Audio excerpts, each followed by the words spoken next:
Scams and Scandals in the Casino Industry, presented by Shaina, Arsenault, and Marina, Folz. Today we will be discussing the 10 most common cheats, past scams and scandals, and casino security measures. So some of the 10 most common ways in which people cheat at casinos are the following. There's the false shuffle, in which the dealer shuffles incorrectly. It looks normal, but it leaves a certain amount of cards in place, and the player involved in the scam, who's tracking the cards, knows that the unshuffled cards are or are not being dealt. And the scam was used greatly by the train organization, which Shaina will touch upon later. There's also roulette pass posting, which is one of the oldest tricks in the industry, but it actually still plagues it today. And here there are more than one player in on the cheat, and one player will distract the dealer while the other player will put chips down with the conspirators' different colored chips underneath. So even if the second player is caught, his chips will be removed, but the other guy's chips will remain. There is the hidden camera baccarat scam, and here the player will have a hidden camera up their sleeve. And when the player cuts the deck of cards, the camera records the cards and an accomplice relays the information back to the gambler via an earpiece. It's commonly used in baccarat, but it can also be used in blackjack. And there's also card switching, where the player will use a device to hide a card up their sleeve and deposit it on the table. Then they can also remove and hide cards throughout the game following that. And the gaming industry has actually lost millions of dollars to this scam.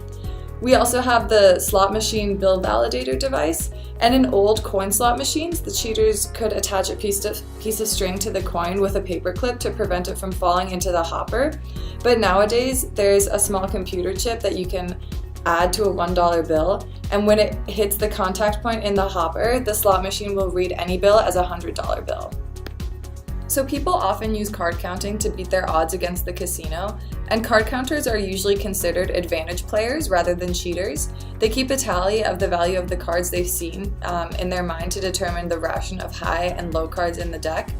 And while this is legal, it becomes illegal and it's qualified as cheating if someone is using a device like a card counting computer to keep track.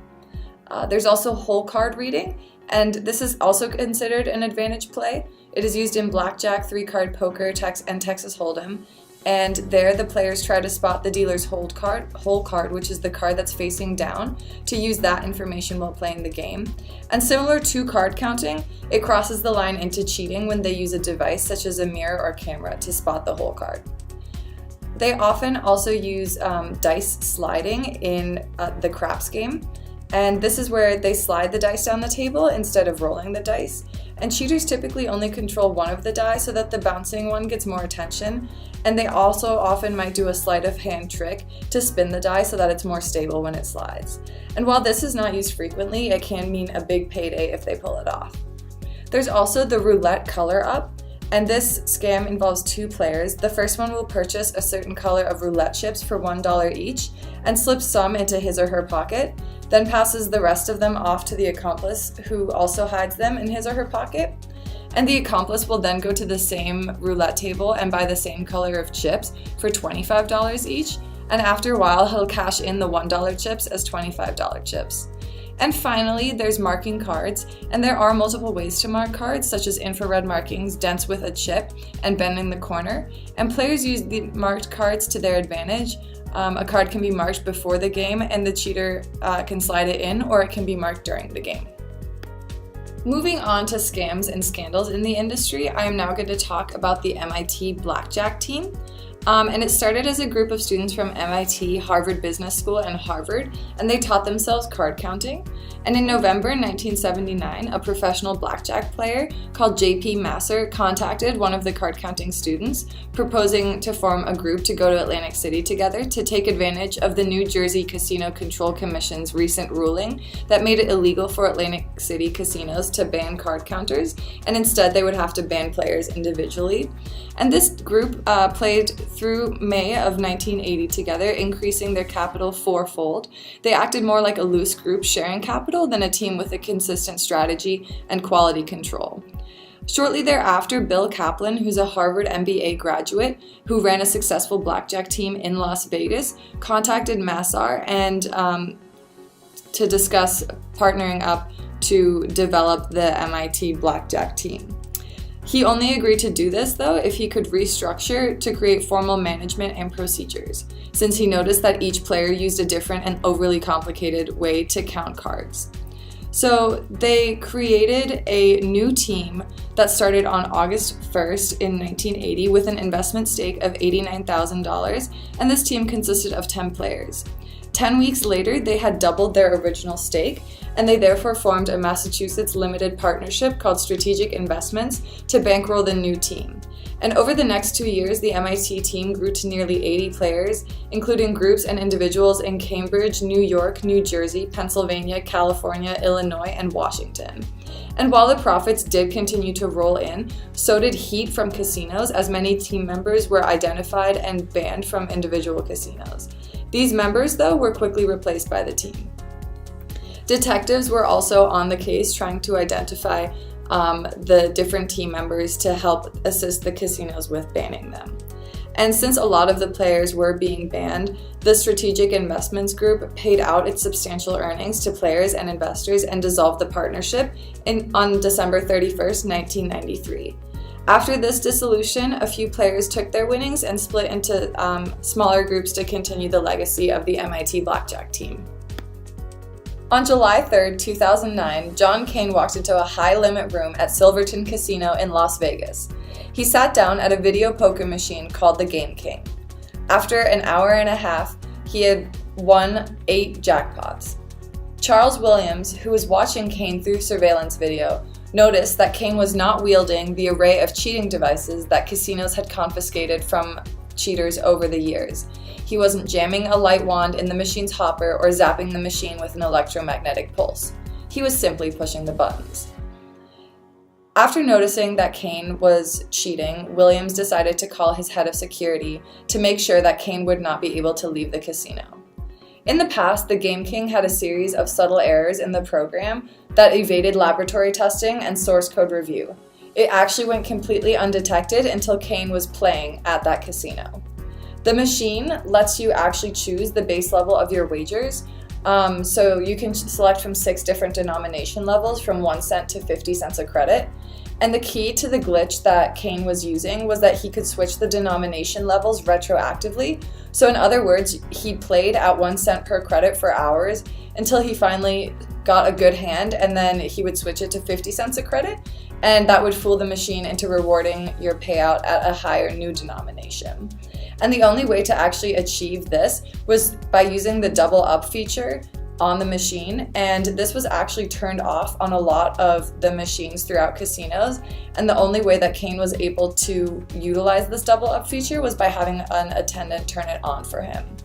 And even though after he racked up a serious amount of money, he was only banned from casinos. He was not actually sentenced to jail because they had no proof on what Kane was actually doing to trick the machine, and they had to bring in engineers retroactively to look at the history of the game to see how Kane was able to trick the Game King. Another great example of a huge casino scam is that of the Tran organization, which developed a system by which they managed to rip off casinos for over $7 million over the years that it took place. The scam was complex in the number of players who were involved. There were over 40 members of the Tran organization who eventually pleaded guilty to various charges for taking part in the scam. However, the actual techniques that they used were really simple.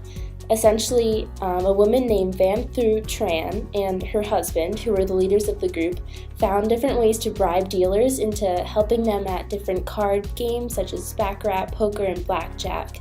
And this occurred at nearly 30 different casinos. All of them were in the United States except for one in Canada.